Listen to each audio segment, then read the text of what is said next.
Okay, our next topic is correlation. Simple correlation is means of measuring the strength or closeness of the relationship between two variables. It should be clear that the concept of correlation is very closely linked to the regression analysis. Correlation में हम दो variables की strength या weakness यानी वो कितने आपस में क्लोजली रिलेटेड है एक दूसरे से वो हम मेयर करते हैं और रिग्रेशन एनालिसिस के टॉपिक से मिलता जुलता ये टॉपिक है. If the change in one variable affects the change in another variable the variables are said to be correlated. अगर एक वेरिएबल के चेंज होने से दूसरे पर वो असरअंदाज हो और उसमें भी चेंज आए तो हम कहते हैं कि वेरिएबल्स जो है वो कोरिलेटेड है. The coefficient of correlation is gamma. इसका जो वैल्यू जो हम फाइंड करते हैं कोरिलेशन में जिससे हम अंदाज़ा लगाते हैं कि कोरिलेटेड है या नहीं है वो गामा से डिनोट होती है और उसको फाइंड आउट करने का एक फार्मूला है जो फार्मूला नीचे दिया हुआ है. इसमें x एक वेरिएबल गिवन होगा हमें एक वेरिएबल y गिवन होगा. तो इस फार्मूला को हम फिर नीचे प्रॉब्लम आएगा उसमें डिफाइन करेंगे. अच्छा, गामा की जो वैल्यू होती है वो हमेशा -1 और +1 के दरमियान होती है. जैसे प्रोबेबिलिटी की वैल्यू 0 और 1 के दरमियान है तो इसकी वैल्यू -1 और +1 के दरमियान है. अगर कोई वैल्यू +1 के बिल्कुल करीब है तो वो परफेक्ट पॉजिटिव कोरिलेशन है. कोई वैल्यू 0 आती है तो इट मीन्स उसमें कोई कोरिलेशन नहीं है और अगर -1 के करीब आती है इट मीन्स के नेगेटिव कोरिलेशन है, उनका आपस में कोई ताल्लुक नहीं है. और पॉजिटिव +1 होगा इट मीन्स कि वो पर बिल्कुल क्लोज काफ़ी परफेक्टली रिलेटेड हैं दोनों वेरिएबल्स. रिग्रेशन एनालिसिस भी एक इस टाइप का टॉपिक है लेकिन वो कोरिलेशन से उसमें थोड़ा सा फर्क है. Regression analysis is concerned with mirroring the way in which one variable is related to another. That is, how differences in one or more variable help to explain differences in another variable. Meanwhile, the correlation analysis, on the other hand, is simply concerned with providing a statistical measure of the strength of any relationship between variables.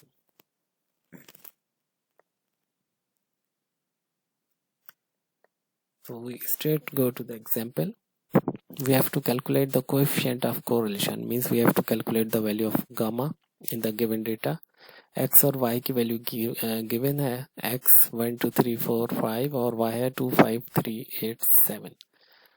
तो इसमें हम according to formula columns में data बनाएंगे. x और minus x bar which is the mean average और y minus y बार. ये इसमें से एवरेजेस माइनस होंगे, आपस में मल्टीप्लाई होंगे और लास्ट में इनका सम होगा. और इसमें अब हम same value x minus x bar का स्क्वायर हो रहा है, y माइनस वाई बार का स्क्वायर हो रहा है और उन स्क्वायरिंग का सम है. यानी let's see what we have to show in the table. Make a column of x, make a column of y जो डेटा में गिवन है. उसके बाद 5 कॉलम्स और बनेंगे. 5 क्यों बनेंगे? एक x माइनस एक्स बार का, एक y माइनस वाई बार का और एक बनेगा इन दोनों को मल्टीप्लाई करके 3 कॉलम. फोर्थ कॉलम होगा x minus x bar square और y minus y bar square का 5th कॉलम. और इन 3 कॉलम्स की समेशन होगी इस मल्टीपल वाले की, x माइनस एक्स बार की, y माइनस वाई बार. सो अब हम इसको सॉल्व करते हैं. एक्स वाई आपने लिख लिया. अब आप फार्मूला में देखेंगे x माइनस एक्स बार, आपको x बार यानी मीन चाहिए. 1 2 3 4 5 सम होता है 15. 15 को 3 से डिवाइड करेंगे, 5 वैल्यूज हैं तो 15 को 5 से डिवाइड करेंगे तो मीन आएगा 3. x की हर वैल्यू में से 3 माइनस करना है तो 1 minus 3 minus 2, 2 minus 3 minus 1, so on. In the same way आपको y बार फाइंड करना है. y का सम है 25, 5 वैल्यूज हैं, डिवाइड करें 3 तो y की हर वैल्यू में से आपको ये 3 यहाँ पे गलत लिखा हुआ है, this will be 5। Okay, y की हर वैल्यू में से आपको 5 माइनस करना है, तो 2 minus 5 that is -3 and so on y minus y बार, ये x माइनस x बार, y माइनस y बार।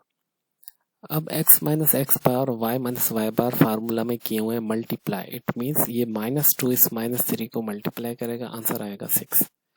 इस तरह ये सब आप फाइंड आउट करें और फिर ऊपर इसमें इन्होंने इसका सम लिया है, तो इन सब का सम आ रहा है 13। तो ऊपर के फार्मूला की वैल्यू हमारी आ गई 13, so gamma is equal to 13 अपान, अब नीचे दो वैल्यू है 10 और 26 रेडिकल में, ये कैसे आई? अब ऊपर फार्मूला में आप देखें रेडिकल में x minus x power square, इसका आंसर 10 है और y वाले का आंसर 26 है, ये कैसे हुआ? तो x माइनस एक्स पावर की वैल्यू -2 थी, तो उसको आप स्क्वायर कर लें 4।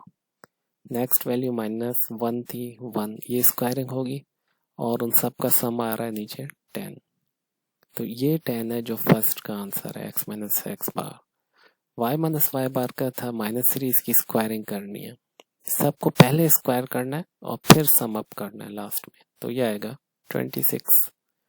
सो इन दैट वे ये 10 इंटू 26 है और फिर इसका फार्मूला में स्क्वायर रूट है, तो ये हो गया 260 का square root 16.1, 13 upon 16.1 is equal to 0.81. So correlation has a very simple solution if you have a very good calculation around here.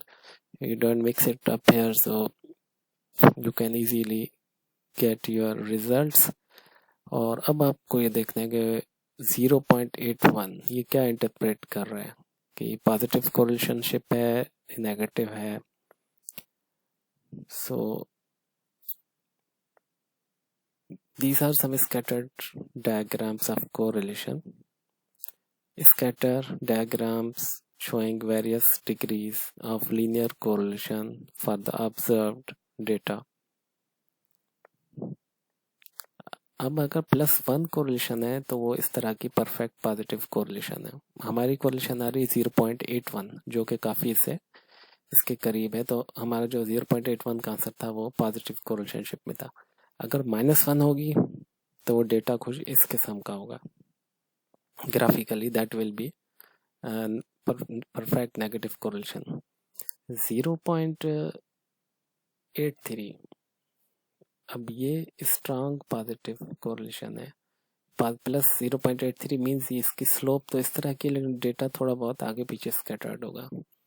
और अगर डेटा बिल्कुल ही स्कैटर्ड है, जिसकी आपको कोई डायरेक्शन पता नहीं चल रही है, फैला हुआ है, तो वो जीरो कोरिलेशनशिप इस तरह से है जिसमें आपस में उनकी वेरिएबल की, जब आप ये ग्राफ बनाएंगे एक्स और वाई वेरिएबल का, तो इस तरह का डेटा होगा, तो अंडरस्टूड है कि उनका आपस में किसी किस्म का कोई रिलेशनशिप नहीं है।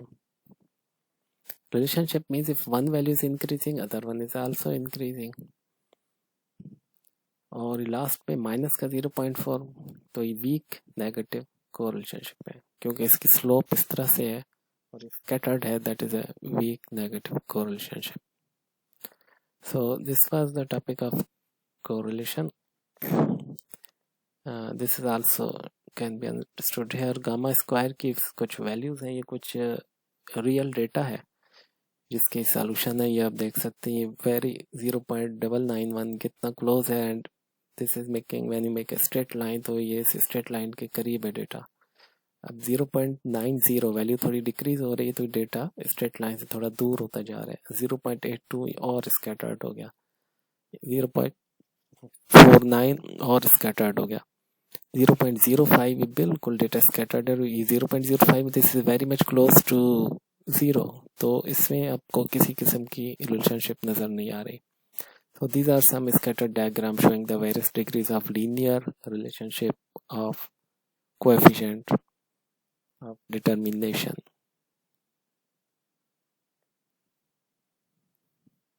So the value must lie between -1 and 1, और ये ऑलरेडी ऊपर हमने डिस्कस किया कि अगर +1 है मीन्स परफेक्ट पॉजिटिव कोरिलेशन, अगर 0 है नो कोरिलेशन, और अगर -1 है तो नेगेटिव कोरिलेशन। ये एक एग्जांपल है प्रैक्टिस के लिए, और ये आपको सॉल्व करना है। इसका आंसर 0.92 आना चाहिए। So let's see how you can solve this problem. अब डिस्कस करते हैं कुछ कोरिलेशन के, रिव्यू कर लेते हैं इसके कुछ एग्जांपल्स। एक ये और एग्जांपल है। अब ये कहता है कि the local ice cream shop keeps track of how much ice cream they sell versus the temperature on the day. Here are their figures for the last 12 days. एक आइसक्रीम शॉप है, उन्होंने डेटा अपना रखा कि डेली टेम्परेचर कितना है और हमारी सेल कितनी हो रही है। तो टेम्परेचर 14.2 से लेके 12 दिन का डेटा है और वो कभी इंक्रीज हो रहा है कभी डिक्रीज हो रहा है। इसमें हम एक वैल्यू देखते हैं, अगर 14.2 पे इनकी सेल $215 की है, तो जब 22.1 था तो $522 की इनकी सेल हुई है। इसी तरह 22.6 था तो 445 की सेल हुई है। लेकिन जहां टेम्परेचर और ज़्यादा 25.1 है तो 614 की सेल है, और टेम्परेचर डिक्रीज हुआ है 17.2 तो सेल 408 है। So here you can keep it as an example for correlation, and you can solve it using formula of correlation, and you can determine whether the temperature, one variable, is related to the sales, the other variable, whether they are related or not. इसका अगर scattered हम plot लें diagram, तो given data का आप graph बनाएंगे। नीचे temperature है between 10 and 26 and Y axis there are sale, maximum sale 600 something की है, तो 700 डाल, तो ये आप देख सकते हैं ये this is very much close to a straight line and very much close to a strong positive correlationship. So when you will put this value in formula and you will calculate, you can see that when the weather is warmer, temperature ज़्यादा हो रहा है, गर्म मौसम है, the relationship is very good, क्योंकि जितना temperature हो रहा है it leads to more sales, more temperature and more sales. So it's a good relationship. इनकी relationship तो है लेकिन ये perfect नहीं है। perfect relationship में बिल्कुल straight line आपको मिलेगी। So this is not a perfect relationship as we are not getting a straight line. Data is a bit scattered above and below. So but it's a good relationship. ये calculate की हुई है इन्होंने और इसका result 0.95 आ रहा है। So this is a good relationship, but it's not perfect. One thing you should remember that correlation is not causation. ये जरूरी नहीं है कि एक चीज के बढ़ने से दूसरी चीज बढ़ रही है तो वही इसका बढ़ने का रीजन हो, मे बी उसके बढ़ने का रीजन कोई और। क्योंकि एक और एग्जांपल है कि अगर ice cream, sunglasses and ice cream, जितनी आइसक्रीम की सेल हो रही है उतने ज़्यादा सन ग्लासेस भी सेल हो रहे हैं, तो क्या आइसक्रीम सेल होने का रीज़न यही है कि सन ग्लासेस सेल हो रहे हैं? No, this is not the reason, but reason may be hidden somewhere behind. इसका रीज़न कुछ और हो सकता है कि जो कि छुपा हुआ होगा। अब एक्चुअली आपको पिछले एग्जाम्पल से पता है कि इसका रीज़न जो था वो ये था कि गर्मी का, इन दोनों की सेल के इंक्रीज होने का रीज़न वार्मर टेम्परेचर है। टेम्परेचर वार्म होगा तो आइसक्रीम भी सेल होगी और सन ग्लासेस भी सेल होंगे। लेकिन आपको सन ग्लासेस और आइसक्रीम की सेल का डेटा आपस में को रिलेटेड नजर आएगा। So remember that if one thing increases, that may not be the reason for the increase of the other variable. So maybe sometimes it is a reason, but it's not always the case. This is an assignment for you and you have to calculate whether this is correlated or not. There are 4 values here and you have to get out, solve it and find the nearest, closest answer among these. And we just take a review of correlation here, what we have studied. So a positive correlation means as the first goes up, so does the second. Negative correlation means as the first goes up, the second goes down. Examples of a positive correlation may be the age and the number of medical conditions, hours in the sun, severity of the sunburn. Examples of negative correlation are temperature and number of clothing layers people wear. So as the temperature increases, the number of layers of clothing decreases. Another example is amount of exercise and percent of body fat. More exercise you do and less body fat you get. As my salary increases, so does the amount I spend. So this is a positive correlation. After I retire, no longer earn a salary. So as time increases, my saving account decreases. So when I no longer earn, my savings will be decreases. This is a negative correlation. A very typical positive correlation example is if the temperature increases, so does the amount of ice creams sales increase. So this is a perfect positive or very good positive relationship we have calculated. These are the Pearson's correlation coefficient, and he describes it at this. There's no hard and fast rule to describe it, but he has approximately calculated that weak correlation is between 0 and 0.3, and moderate correlation is between 0.3 and 0.7, and if it is a greater than 0.7, that may be a strong correlation. So minus 0.849 suggests a strong negative correlation. Here is another example you can see in which he has calculated Nobel Prize winning countries and consumption of chocolate. So interestingly, this has come out to be a positive, but this is not the real cause that if you eat chocolate and you get Nobel Prize.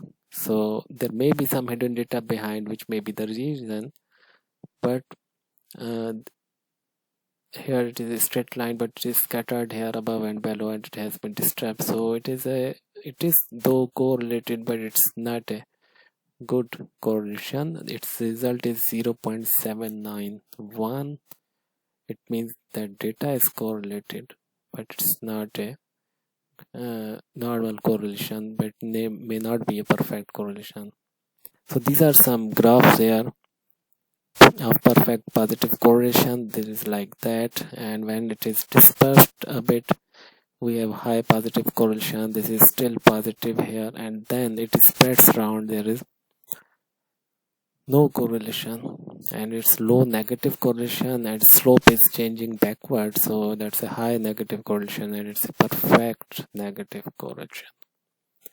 So you must remember that 1 is a perfect positive correlation, 0 is no correlation, and -1 is a perfect negative correlation.